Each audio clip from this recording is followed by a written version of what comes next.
Hey, thanks for tuning in. Yes. My name is Matt Orchard. I'm Kevin Dreberg, and I'm psyched for this one. It's episode 12. Peppy. Yep. We're going to be talking I got that about... spring in my step. We're going to be talking about a lot of shit. A cat saving a kid from a dog. It happened. I'm going to give you an update on my hot tip from last week about trains and getting away with not paying for tickets. Also, I bombed in front of Ifft. it happened, so we'll talk about it. There's the March in May stuff that happened. People protesting Sydney. It's going crazy. They're going mad, and we're going to try to bring a bit of sanity to it. Going to talk about all that and the politics and the privacy and the VHS tapes. Kevin's going to review a VHS tape. I've got a very special movie that you need to stick around for and hear my reviews on that. Should I learn the violin? Well, you decide after you see the segment. And then, as usual, obviously our MH370 coverage. And our weekly segment, Dumb and Dusted. Coming at ya. Enjoy the show.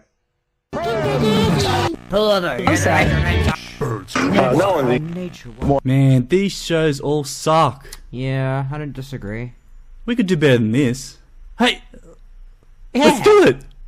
Episode 12, you son of a bitch. Still doing it. Oh, boom. That's right. We're back, and glad to be with you another week. Yep. Thanks for tuning in. Yeah. Well, apparently no one's tuning in. Yeah, 4 views last week. Ratings plummet. 2 of them were me just checking the video. One of them I watched, so... Who was the last one then? I don't know. I didn't post it on Facebook. Maybe that's like part of it. Oh well. And you're on Facebook. We didn't tweet it out either, I don't think. No, and we had no ads or anything this week. Yeah, so... So organically, looks like we got maybe 1 viewer.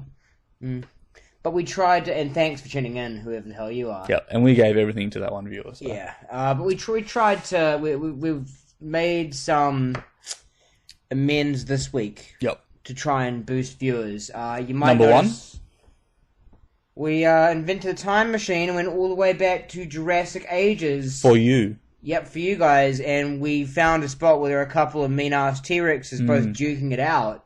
Yep. And we are filming straight from here. Hey, quiet! Shut up! We're filming here. Yeah. Just 1 hour and then you can get on. Alright. Yeah, alright.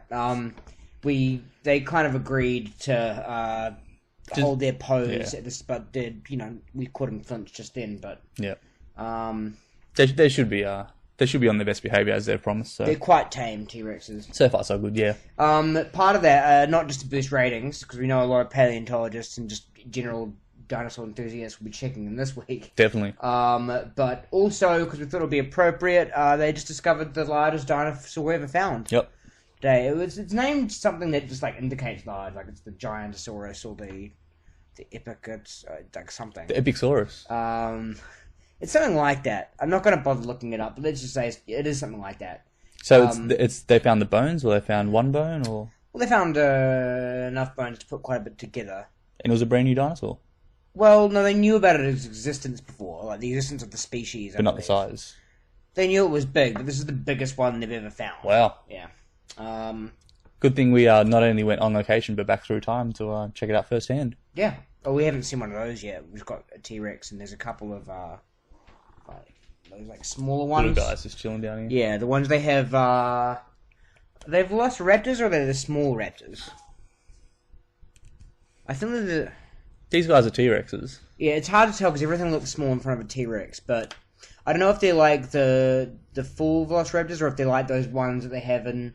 Do you remember the Lost World, the little tiny ones, and the little girl goes out at the start and she's like, "Oh, hi." I've never seen any Jurassic Parks. Oh, not even the original? None of them. Oh, okay. You should really watch the first one. It's like a classic. Can you still watch it now? Or I like it, is the special effects dated and stuff? Or? A little kind of no. There are some moments in it which are really impressive and still hold up, and then there are others that okay. You are kind of because some of it was done with robots, and then other ones were other ones dudes in costumes.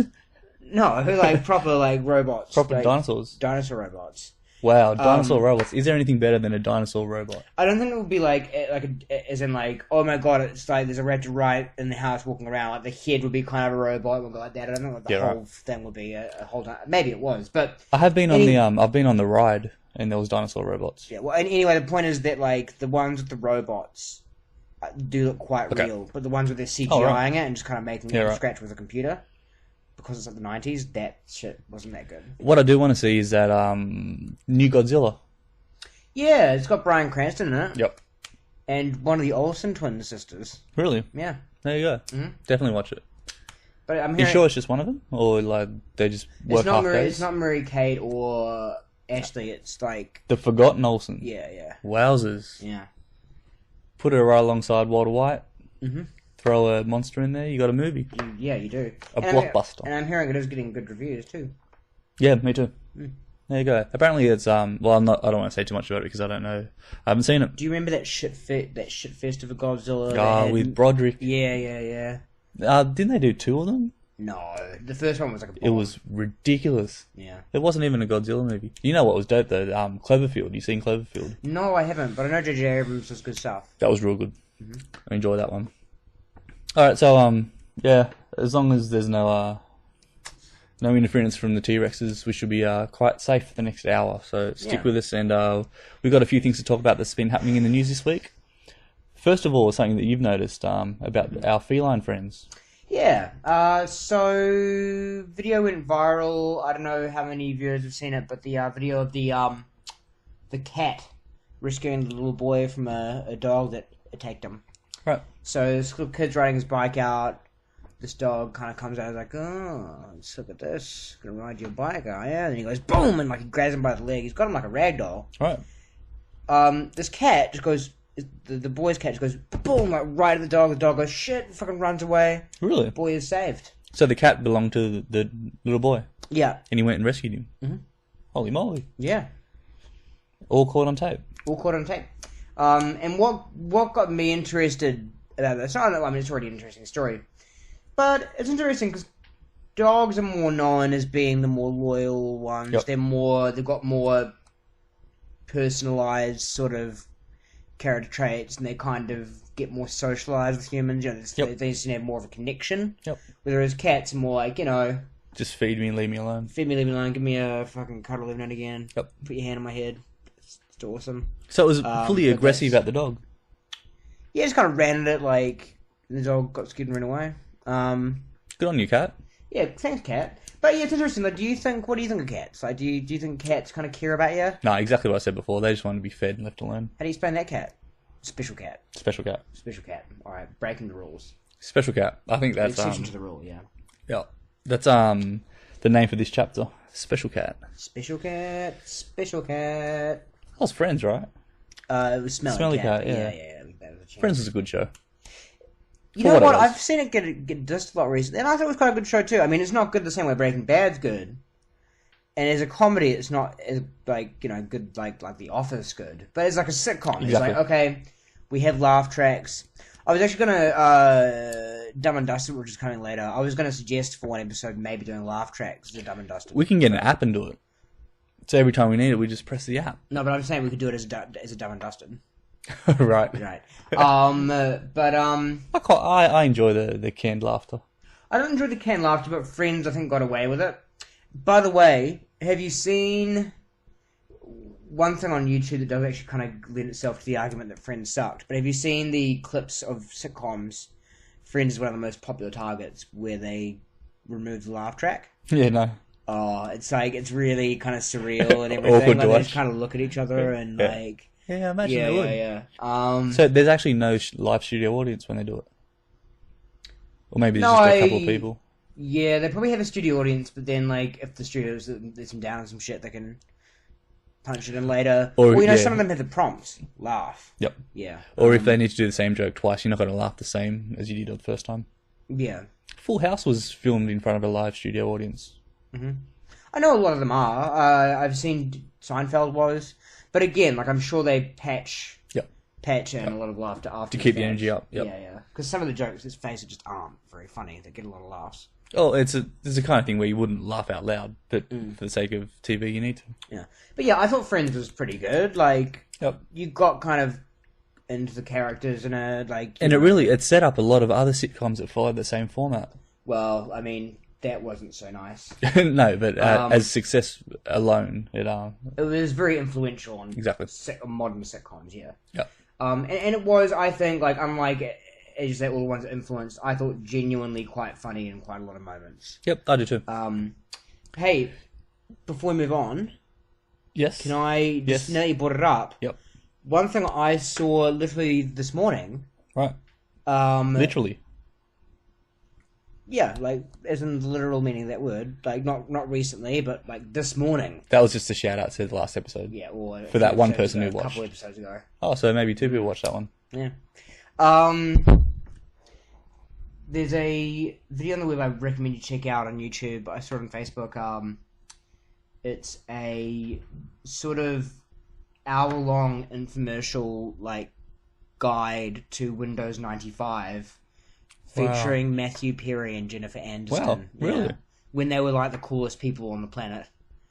Like a how-to or like yeah, it's like a scare. They're like, oh really? What's it? Yeah, they're like it's made by Microsoft. Wow. And they do I'd like to see this. They do like a sitcom parody. It's awful. Like it's cringe worthy, and also it's all about Windows 95. So there's a lot of like, you know, nostalgia sort of like. For that reason, I'd watch it. Yeah, definitely check it out. It's all right. But anyway, And off the back of Friends, there was that Joey show, which was no good, but then there was that Lost in Space with the Joey guy. That was a dope movie.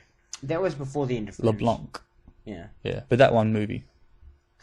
I don't like it very much, but I was pretty young when I saw it. Maybe I need to give it another go. It's kind of like a parody, right? Yeah, His show episodes are supposed to be really good, though. Joey? Yeah. Okay. I think it only aired in Australia for like half a season or something. No, not the show Joey, but the other one Matt LeBlanc is in, which is called Episodes. It's supposed to be quite funny. Really? Yeah. I've never heard of it. It's, British produced, I think. It's supposed to be very funny. I've never seen it. But I've heard good things. So that's that. Who else is in Friends that's doing something now? Aniston's still doing movies. She's like box office poison, though. I don't think she's had like a proper hit in... And I'm pretty sure she's doing the same pose on every single poster. What's the pose? Like... Yeah. Right. Okay. And then there was that other dude, the Ross guy, who would be all about our background today. Yeah. He was a paleontologist. He was. He's been in a little bit here and there. He actually had more of a film career during Friends than he did after it. I haven't seen anything with him in it.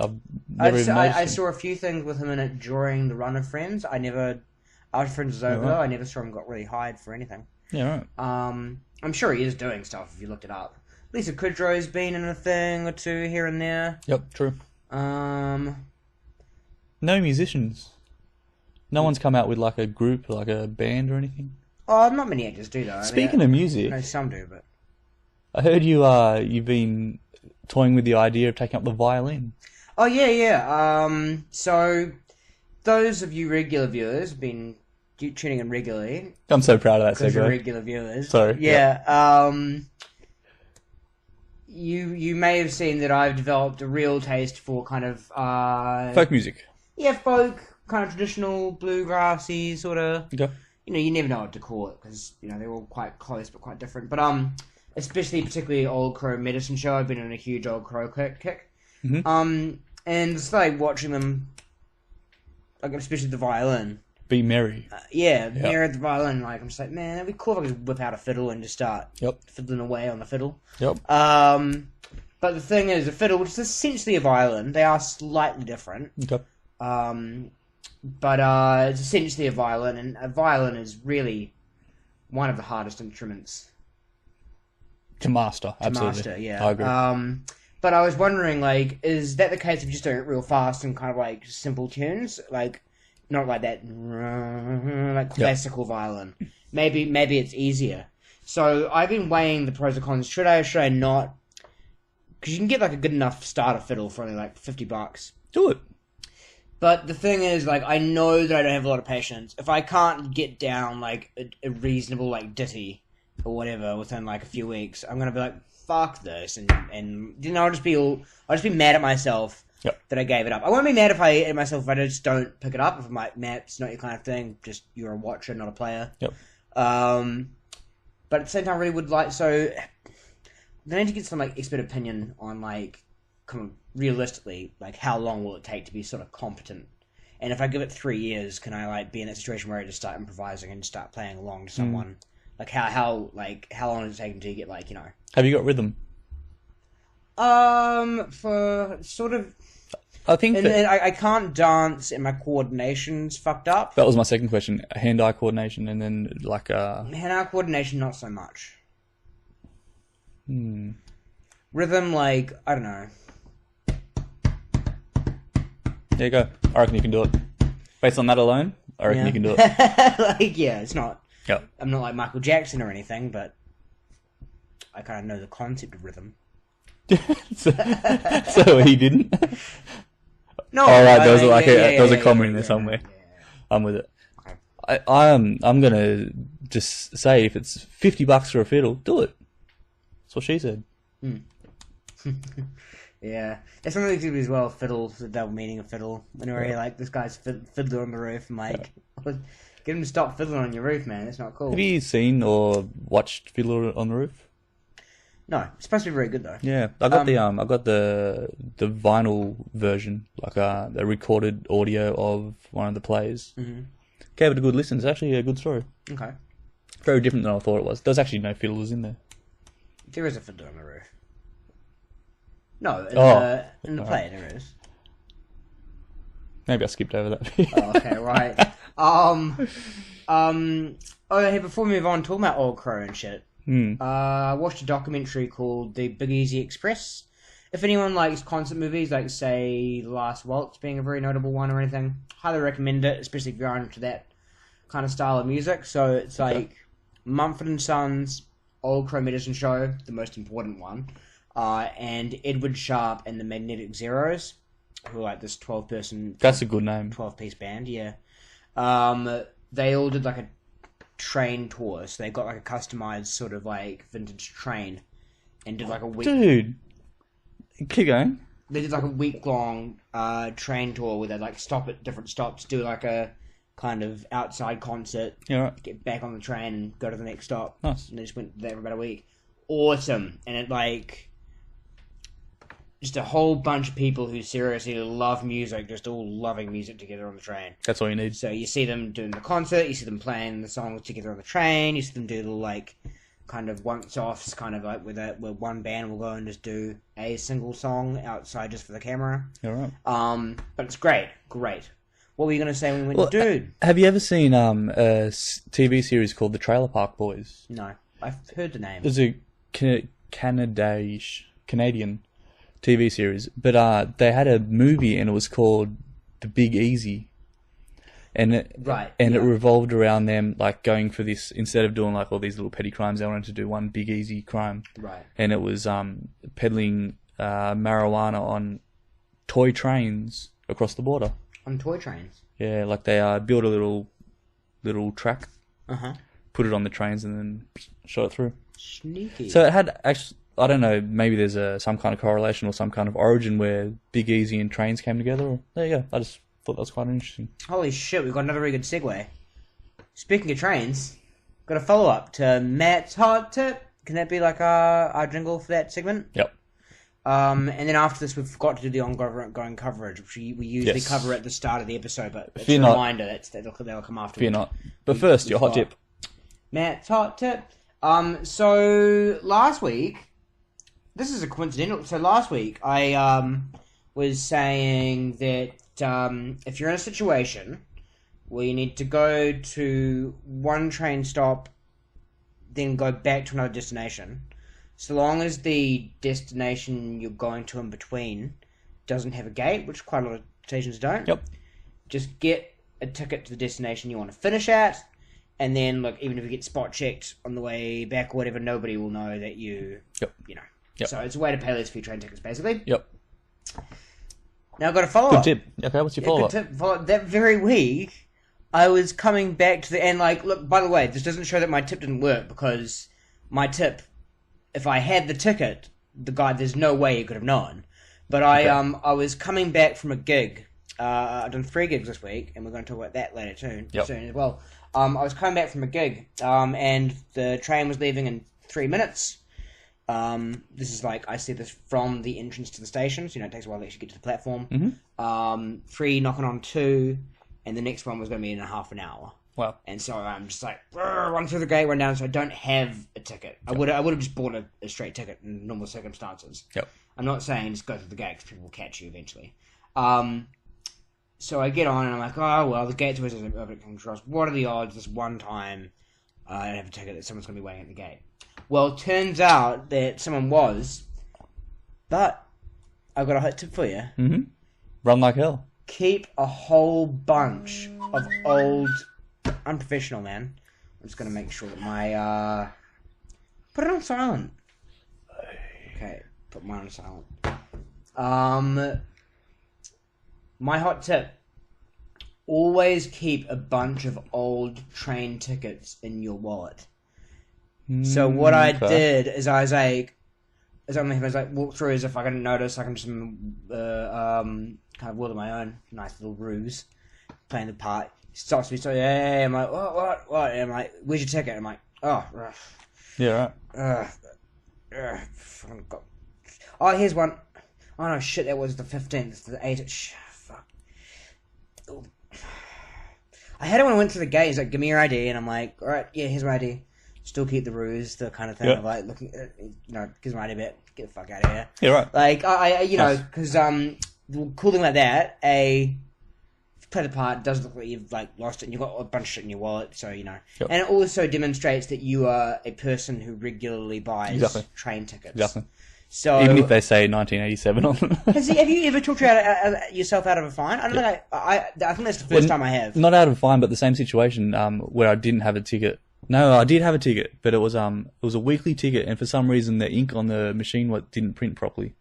So for all intents and purposes, it was like a blank ticket. So it'll work for the first couple of days, and then it stopped going through the machine. So I went through the guard's gate or whatever. Same kind of deal. I had my headphones in, just pretending like I'm doing my thing, just flashing the thing and just pointing to the machine. He just goes, opens it. Didn't even look at it, and if you looked at it, he wouldn't have even been able to read that it was legit. Just lets me through. You just pretend you know what you're doing. They let you on your way. Oh yeah, I mean like is this a traffic police controller guy, or is it just a guard? Just a city rail dude. Yeah. So I mean, they don't give a fuck. Fair enough, but yeah, I mean I get that all the time when I say I've got a box of wine, that I sometimes pick up, need to take that from a stop to another. I'll just go to the large gate and I'll be like, and they're not gonna make you show you a ticket. Exactly. Just gotta get you through. So yeah, that's the only time I've actually been confronted and I'm in a position where they can fine me and I've actually talked myself out of the fine. There was one that almost counted, but not really. You know how you were saying yesterday, your hot tip? This is all nicely intertwined. You were saying your hot tip was say your sneakers in you and they'll let you have them up on the thing? Yep. I didn't even know you weren't allowed to have your feet up 5 years ago. Or maybe I did, but I just wasn't thinking and I don't know, I thought it was a thing. But I thought it was because, you got to give other passengers space. I didn't think it was, safe, hygiene shit. Yep. So this lady's like, hey, feet, they're like a ticket person. And I was just like, oh, I just figured there was no one else on the train. And she's like, well, that's part of the reason for it, but it's also so... Yeah, just remember next time. I think, because I was genuine, I actually didn't get it. I think people, more so than not, I think people are reasonable. Yeah. Unless they're on some kind of power trip. I saw something which was kind of similar. It was this guy who was giving... it was a YouTube video on how to get into a baseball game for free, and then how to get free hot dogs and free drinks and shit. Uh-huh. And the way he got into the baseball game was to pretend he was on his phone, and he had a baby blanket and a baby bottle with milk in it. Yeah. And he was like, "Oh, hang on, honey, I'm coming." And he was just pretending he was doing a million things. And he's looking at it, he's like, and then the guy just let him through the gate. Yeah. So he's like, psh, and that's tip 1. And tip 2, and he starts to drink the baby bottle, and it's full of Kahlua. He's like, well, they're not going to taste your milk if they think it's breast milk. Right. So he got into a game, he got to bring his own booze. Wait, did he bring a fake baby? No, he was pretending that his wife was in there, and he just went out, and he's coming back in. He's like, I don't know. He's like, hang on, I'll be there, I'm looking for my ticket. And he's like, just let him through. Right.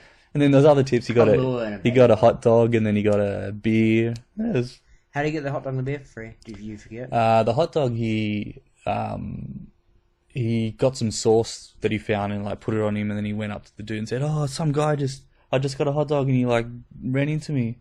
He's like, "Oh, I'll hook you up, don't worry," and gave him a free hot dog. Yeah. And then he goes, he sits down next to someone he doesn't know, and he like pretends he's choking, and he points to the beer. He gives him the beer. He just drinks the beer. What's the name of the guy? I don't know. I don't know. What would you look up? Like cheap ball game, like cheap baseball. Baseball get stuff for free. Yeah, you'll probably find it. That'd be right. Hey, have you ever seen the? And then we'll do MH370. Yep. Don't want to get sidetracked. But have you ever seen what's his name? Sorry, viewers, if you could write in, I'm fucking forgetting. The Mentalist in the UK. Darren Brown. Darren Brown. Wow. Yeah. See that? Very good. Didn't have to give you that much. Have you seen the ones where he gets shit for free, where he like gives people pieces of paper? Yeah, at the races. Give him. Yeah, like he goes with like a ticket that didn't win and gets like a big prize pool. He's like, this is the winning ticket. This is the winning ticket. And he also goes to a jewelry store and like purchases stuff with blank paper, like just 100, 200. Maybe I haven't seen that. Yeah, I can imagine that. Yeah. So he rips off a jeweler. He rips off a good bounty at the tracks. He rips off a fishmonger, gives him a lot like fish and meat. Yep.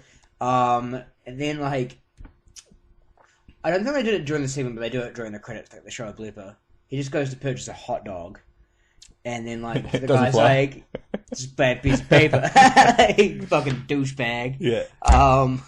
So hot dog vendors are not susceptible to hypnosis. Two things on that, it's those kind of shows you don't always more times than not. There's a lot more stuff that they have filmed that hasn't worked. Mm-hmm. There was one where he said he could flip a coin 10 times and get 10 heads. And they just edited it to be only. Yeah, so he just did it for 17 hours, and then he finally got it, and then they just showed that. Oh, dude, it wouldn't even take 17 hours to get 10 heads. That was something ridiculous. Yeah. You'd have to do it on average 20 times. What? Up to 20 times? No, I mean you could easily do it 20 times and not get 10 heads, but 20 times it becomes 50-50 chance. No, they didn't edit it like that. If you did it 9 times. So he did it tons and tons and tons until it was one shot where he did 10 in a row. Yeah. But that's silly. It's almost why didn't you just edit it? But he did it to show that there's smoke and mirrors. Because he shows the background. Oh, I see. Right. So he's actually doing it to kind of make a point. Yep. I enjoy his shows. Have you seen his stage shows? There's Enigma and another one. But they're real clever. I'm not that Darren Brown. Yep. Oh, so he did the coin thing. Yep. Oh, I'm sorry, I misheard you. I thought you were talking about another person who's... Yeah, okay, alright. Yep. No, I haven't seen full shows. I've mainly seen YouTube clips. There was, the David Blaine guy. Mm. Have you seen the recent one he did where he, gets a nail, essentially, or, a long needle, and just pushes it through his hand? He, stops his blood or something? He just kind of pushes it right through, so it actually starts going like that. Yeah.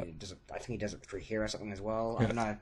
And everyone's like, "Oh my god!" And Ricky Gervais he does it in front of him too, and he's freaking out too. But Ricky Gervais is basically "Oh, it's not a magic trick though. You're just mental. You're just And he's totally right. The way he does it is essentially over lots of time. He basically slowed bit by bit, day by day, until there's basically an indentation all the way through his hand. Yep. That's not a magic trick. I think he controls his blood so it cuts off the circulation and doesn't bleed or something. But David Blaine doesn't do traditional magic. He does performance. He does stamina stuff. Pushing the limits. Yeah, exactly. Like Mind Over Matter stuff. But Mind Over Matter isn't magic. No, but I agree. I agree. Yeah. Yeah, I'm gonna be how do the underwater thing though? Because there must have been a trick there. You can't actually hold your breath for days. I don't know. So I guess that's kind of a trick. If he's in that position, he's obviously got a bit of well, he wasn't determination. He wasn't underwater though, was he? He was in ice. Yeah, you're right. Right, so it was it was just being fucking cold for a long time. Yep. Yeah. Basically, just shutting your body off. Yeah. Then even even if it was 1 minute, that's still pretty fucked. Yeah. I enjoy watching that kind of stuff. Anyway, Chris Angel, not so much. Chris Angel's a bit, Hollywood. Yeah, just kind of full of himself, whatever. Did you get the cigarette working, by the way? No. We tried to, As another PSA, trying to show these e-cigarette things didn't work. Hey, we've been talking a lot about, entertainment and fluff stuff, but maybe we should move on to the real hard-hitting news. Yeah. And bring the people what they tune in for. Yep. Ongoing coverage. So, this is the segment of our show where we keep you appraised of the goings-on with the Malaysia Airlines. The ill-fated. Potentially, we don't know. Hope not. MH370. Make sure you get all the relevant facts from the past week. Yep. So, this week, Kevin? Yep. The MH370? Yeah. Nothing. Yeah, they still haven't found it. Which is unfortunate, but, I guess we just had to accept that, and we'll let you know what's going on next week, I suppose. Yep. So another thing that was going on in terms of happenings this week in my own... No segue? Speaking of things that drop and go splash... That's as good as any... Well, I was going to say bombing, but, it didn't bomb anything. But I managed to bomb in front of Eddie Ifft this week, which I actually kind of knew was going to happen. So, you never set yourself up for failure. But it was a tough room. Yes, I had in my mind, having done the room several times before, I knew that I've done well there once. All right. I've done really well once, once, and I've done terribly the other few times. It's just a tough room. So it's a room where people would sit and listen to music, and then they just throw a stand-up comedian in the mix. Yeah, and they're not expecting and jokes. Some of them aren't actually there to watch music either. In fact, most are just there to drink. It's kind of more in the background. And dinner. People having dinner, and there's crazy shit going on. The dinner makes it hard. They usually wait until they did it quite early that time, I think, because Eddie F wanted to go. So there's that. First of all, the fact that the crowd's not really interested in watching you in the first place, the vast majority of them at least. And then the PA's all messed up. So, when we're doing just audio as in hearing people talk, you do it a bit away from the microphone. Same with stand-up comedy, the mic's around here-ish, I guess. Mm-hmm. But because it's the PA is set up for musicians, you've got to really, lean in and basically talk on that thing. Which, you know why? Because it's meant for when people have aggressive vocal styles. Yeah. So then you're talking into it brings it back. But yeah, so what happens then is first of all, just really overbearingly loud in general. Plus you can hear yourself, which when you're doing jokes is a bit of a mind fuck. So I knew all this going in. Basically, one of my organizer friends likes my stuff, and very kindly he happens to know Eddie Ifft. I actually didn't really know much about before. But, whatever. And, gig's a gig. Sorry? A gig's a gig. A gig's a gig, and if someone who can, But fix your PA shit up. I'm not sure if the dude was on here, I'm not trying to rag on him, but if you're a live engineer, you know your shit. You don't just keep the same settings for two different applications. I think they do change it a little bit, but at the end of the day, they need to stop and do a full reset up. Yep. They need to jiggle a lot of stuff just to get another act up. Well, you need to do it, but it doesn't matter. It was, it was just kind of, it was a more interesting comedy story than I would normally have. But and to your credit, when you'd finished and the guy was back on the mic, the MC guy, he was like, you guys, if you would have listened hard and you would have heard what he was saying, you would have figured out that was some clever, funny shit. But you didn't, so you missed out. Yeah. So to your credit, it wasn't the material, it wasn't the delivery, it was just the environment. Tough environment. And for the record, I've actually had a very productive comedy week this week. I did 3 gigs in a row. Nice. So I did that on Tuesday, then I did Mug and Kettle, kind of an open mic place in Glebe, which everyone should check out. On Wednesday, I tried a brand new kind of character bit, and then tried a relatively new bit that I only tried once. I tried that out at Friend in Hand, also in Glebe, which you should also check out on Thursday. So 3 in a row. There you go. I'm prolific. What they would call it. 2 out of 3 ain't bad. Yeah. Well, that's good. Just jigging some stuff around. So it was cool. And it was cool to bomb in front of Eddie Ifft. It's. Can we mention though that what happened to the headliner? No. All right. Let's just say nothing really happened to him, but he wasn't. he wasn't in a great mood. No, but not to him personally, but to his slot. You got bumped up to comedy headliner. I did, yeah. That means I headlined. Yep. I should have said that. Yeah. It's all how you spin the facts. Anyway, let's put that to rest. All right. Now we're going to talk about the March and March. March and May. March and May. Yeah. Sorry. So less of a ring to that.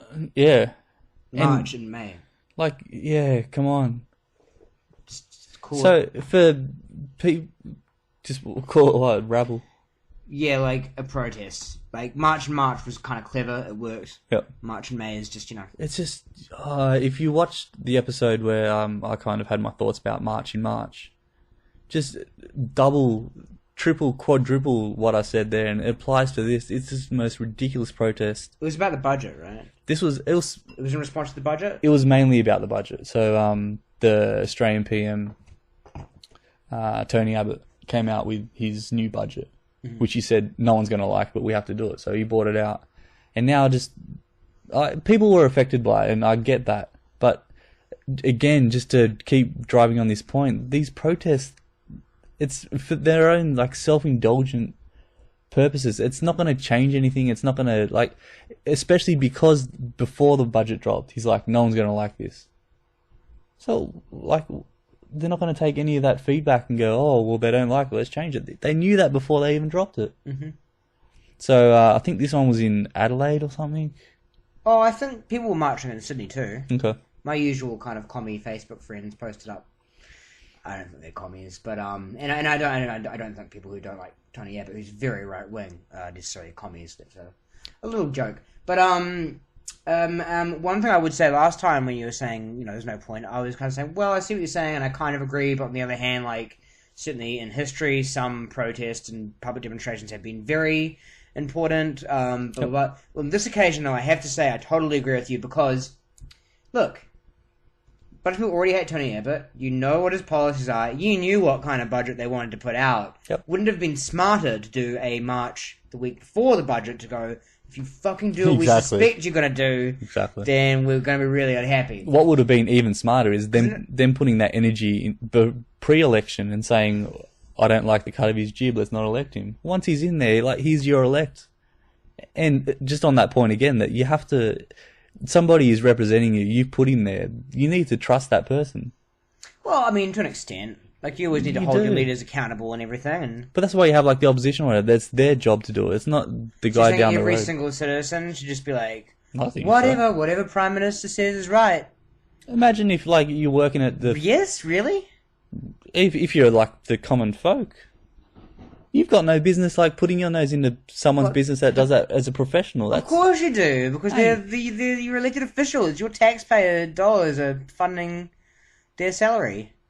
So, what do you mean common people?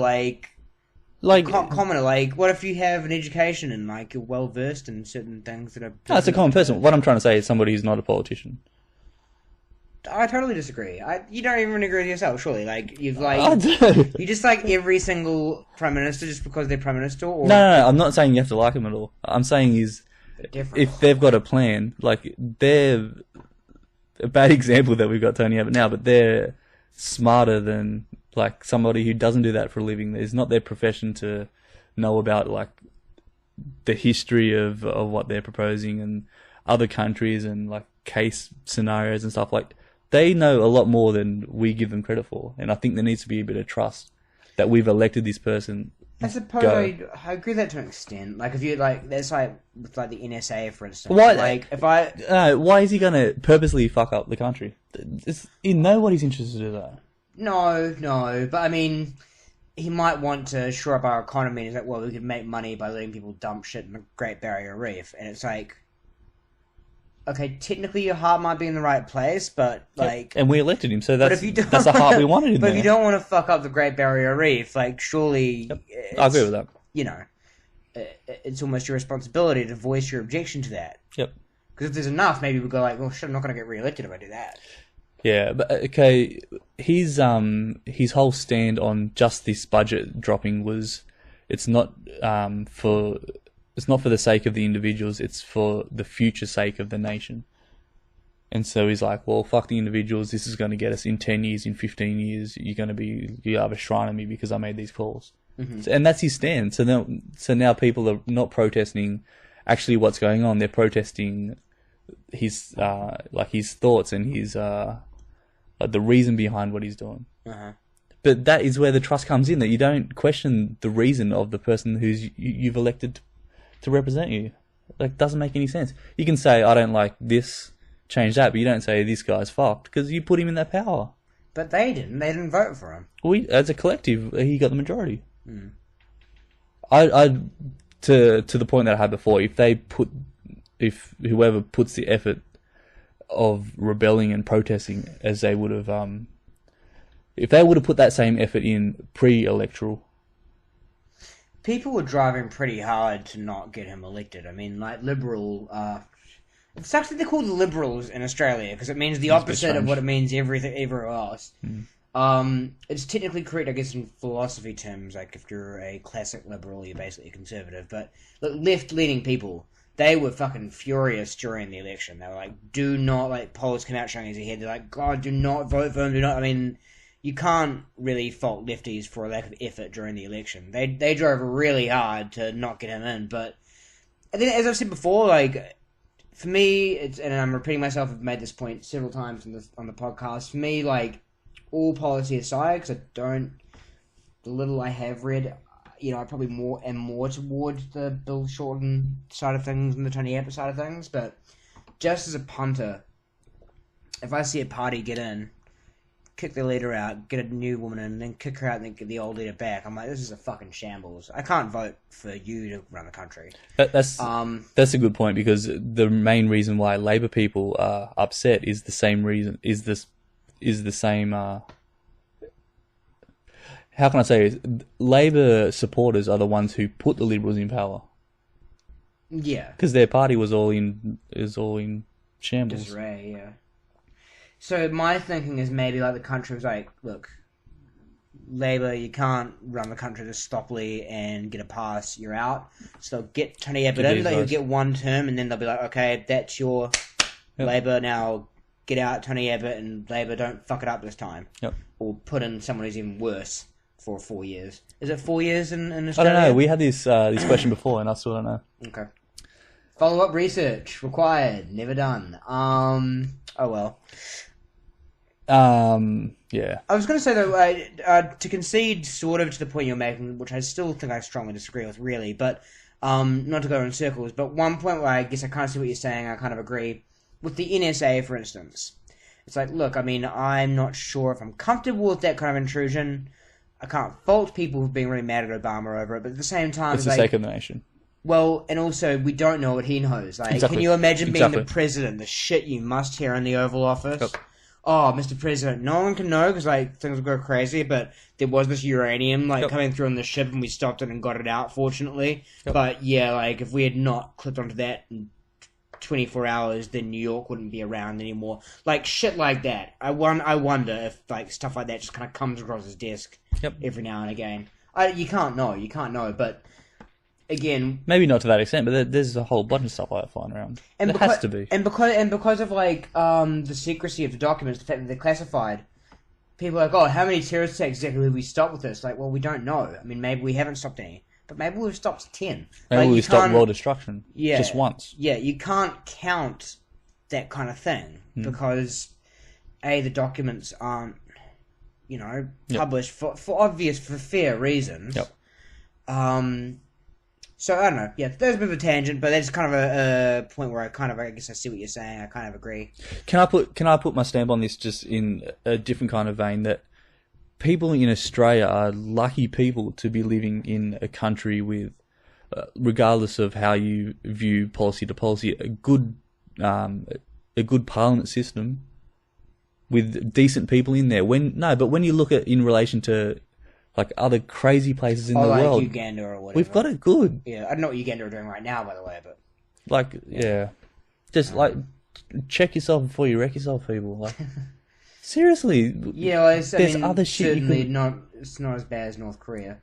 No, and somebody's losing out on $20 a month. Like, it sucks, but you just hustle and get it some other way. Like, you don't It's North Korea. Imagine if you saw that on like YouTube as a trend, like fucking Tony Abbott killing his girlfriend and his uncle and stealing power. Yeah, like, come on. Yeah. No, you gotta thank. It just annoys me. For small blessings and stuff. You do, absolutely. But when people put their energy into counterproductive things, that you could be using that same energy to be doing good rather than futile efforts. Mm-hmm. I did see some funny banners and shit, so that kind of stuff made me like. Oh, they're always clever. They get creative and stuff, and they have a good time. They like bond together and shit. So I can see why they're doing that. But speaking about the government stuff, so I'll have a VHS review this week. Yes, this is a regular segment. Yeah. But this week I have, so it's the original 1932 version of Scarface. Which the 1980s one is loosely based on, right? Or no? It's basically based on it. Like the groundwork of this, which has Paul Muniz as Tony Camonte, is that the little guy? Yeah. Yeah. So this was an important piece of film. At the time, there was a lot of uprising against the government because they weren't doing anything against the mobsters and the gangsters and stuff. So the whole premise of why Howard Hughes put together this gangster movie is to show people what's going on. Like, did you say Howard Hughes or Howard Hawks? Howard Hughes. Howard Hawks is the director. Sorry, I just didn't want to. Produced by Howard Hughes, directed by Howard Hawks. Oh yes, right. Okay. So the two Howards. Yeah. So the very first title that comes up is, like, just paraphrasing, it's the government doesn't know about what's going on, so we're going to bring it to light. To the government people, this is real. What are you going to do about it? And then the next slide is, you are the government. What are you going to do about it? So it's like it's giving people a call to action that this is real shit, and everything on here it's based on Al Capone's life. So all the events in here are actual events that happened, and they just like stylized them. Oh yeah, you're right. The timing's right. Yeah. Sorry, yep. So this is all about it's all about like the St. Valentine's Day massacre and like all these brutal killings for the sake of trying to get shares and get the foothold in the Prohibition times. Who does a massacre on Valentine's Day? That's not nice. It's a bit out of taste. Right. But so the Prohibition that was happening in these times was the first half of the movie, it's them going into bars of people who are illegally buying booze, and they're like, fuck it, you're buying our booze, you're buying double the amount, you're paying double the amount, whether you like it or not. If you don't, you get killed. And hey, by the way, are they like, she? Yes. They speak like that? Yep. Oh, it's great. It's dope. Yeah, that's like, because it's true to the time. Yeah. Like Do they actually did it in real life? They're like, hey, she, you can't do that now. Yep. Buddy. Absolutely. Me? Yep. Alright, great. Good. So for that alone, it's a good movie. I'm already loving it. Yeah. So and then they spun it off into the Pacino version where Camonte became Tony Montana, and instead of being around Prohibition, it was around cocaine. Yeah.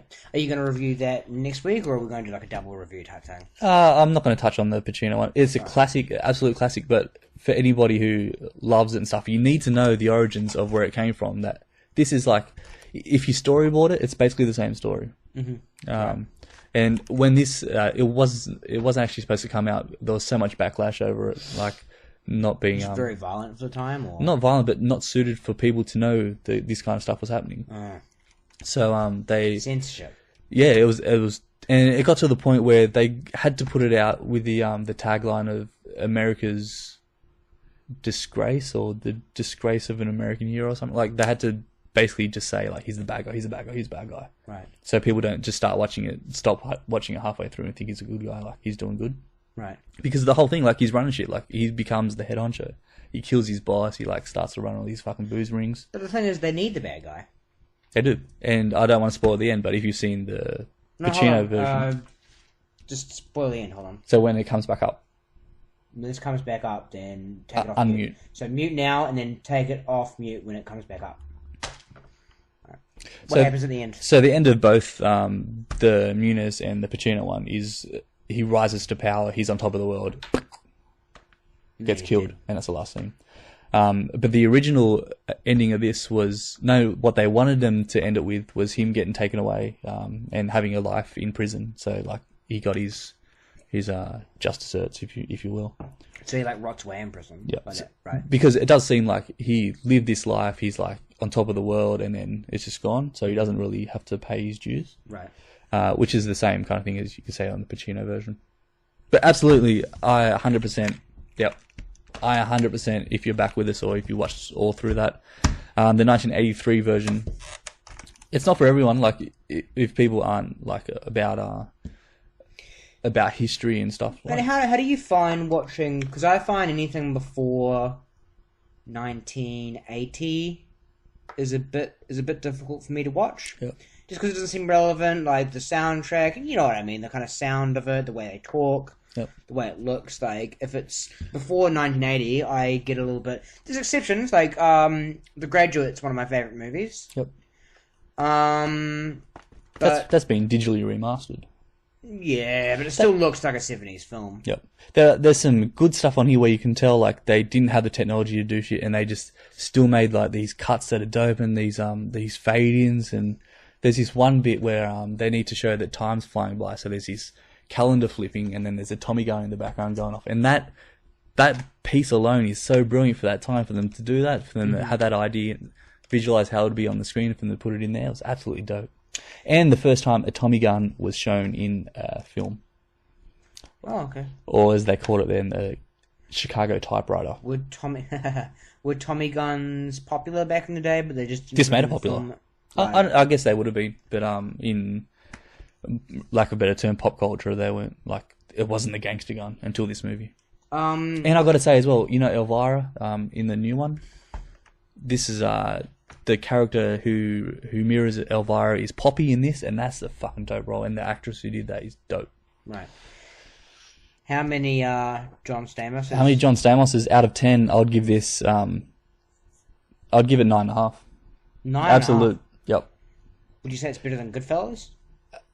I think it's more important in the grand scheme of social versus government, and also in film history and recorded medium. I think this is but it's got so like 30, influential. 40 years on. Yep, and it still runs. But it's got 30, 40 years on Goodfellas. Like Goodfellas, if you give that 30 or 40 years, maybe Goodfellas is a good movie, but it didn't do anything for like for the scene, or like for taking away from the mob mentality. Like this did so much.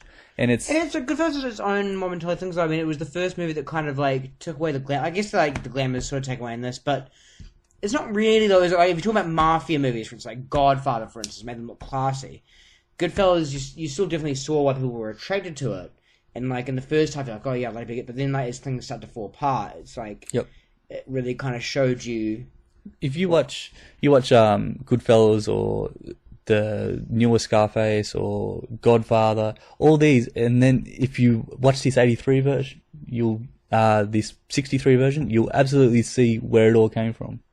Like it'll just unravel in front of you. Just this is where you need to where you need to give your props. 1931 is when it was made, I think. And then they had that year where they couldn't release it because of the problems where they had to change taglines and shit. I found this VHS in a St. Vincent de Paul opportunity shop for $1. $1, huh? For best find movie ever. When did you buy it? Maybe 4 or 5 years ago. It's a dated medium, like being on VHS. Well, like, should we move into? I was trying to. Should we move into our weekly segment? Yeah. It's old. It's stupid. It's no longer relevant. It's dumb and dusted. Harmonizing again. Yep. Very well. Down I to think we could be in the Big Easy Express. If I have a violin and you had a guitar or whatever you want to play. Let's do it. So this is a weekly segment where we get something that's not around anymore, not in use, and quite frankly, we don't think should be. No. Something that's old, stupid, no longer relevant, and dumb and dusted. So this week, VHS tapes. VHS tapes. Hey, can I point out one thing before we start talking about VHS tapes? On the little neck here. Who's that? Oh, it's C. Chaplin. C. Chaplin, Dumb and Dusted from last week. So it looks like, we can kill two birds with one stone. Yeah, it's alright. Fuck off, Charlie Chaplin. Yep. Anyway, go on. So, there's a lot of things about the VHS which is no longer relevant to our society, and it takes away from our precious time that we have. Number one, you need to rewind these motherfuckers. Yeah. Come on. Stupid. There's no VHS shops anymore, so you can't even rent them. They don't sell VHS players anymore, so even if you have one, how are you going to watch it? Yeah. And, like, you need to take them places as well. Like, imagine, like, bringing 10 films to a friend. I mean, like, look, DVDs are already kind of annoying for that, but... Yep. This is so bulky. Yeah, absolutely. And then, like... Moving parts, you don't want that shit. Also, do you reckon you can keep VHS ready for 10 years and it's still going to be, like, decent? And it's going to be all raggedy and shit. Yep. Through tear and wear, it's not rugged is what I'm trying to say. When did the VHS get big? Was superseded? It like not sure. When did it like take off? Was it the late 70s or early 80s? I wouldn't even like to guess.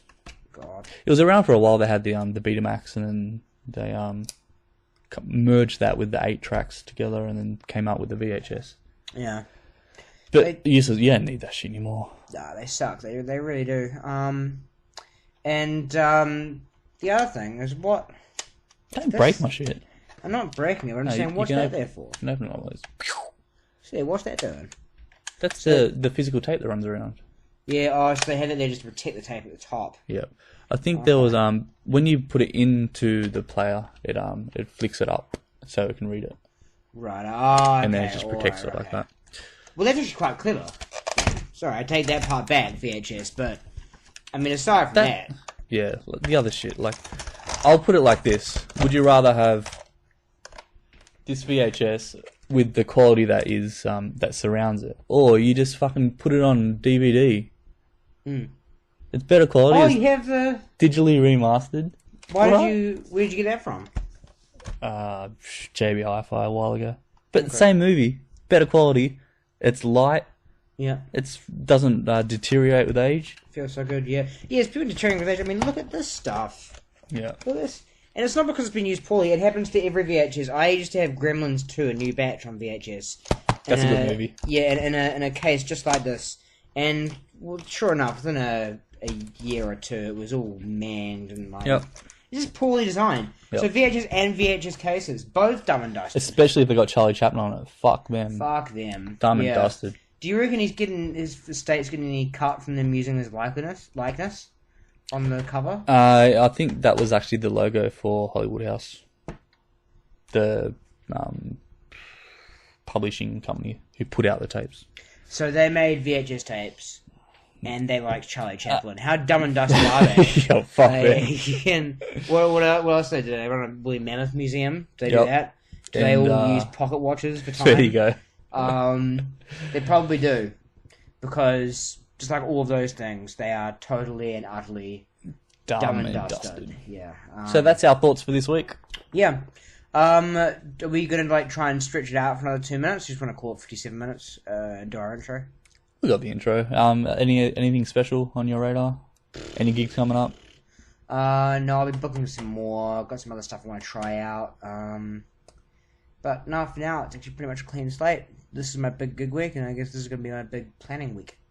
I want to give a shout out to the T-Rexes and the prehistoric folk. Be quiet! Oi! Stop it! We're almost done! They got through 57... Okay, whoa, okay, alright. Alright, just fucking... Alright. And... yeah, thanks, guys. And, that's it from us. See you next week. Peace.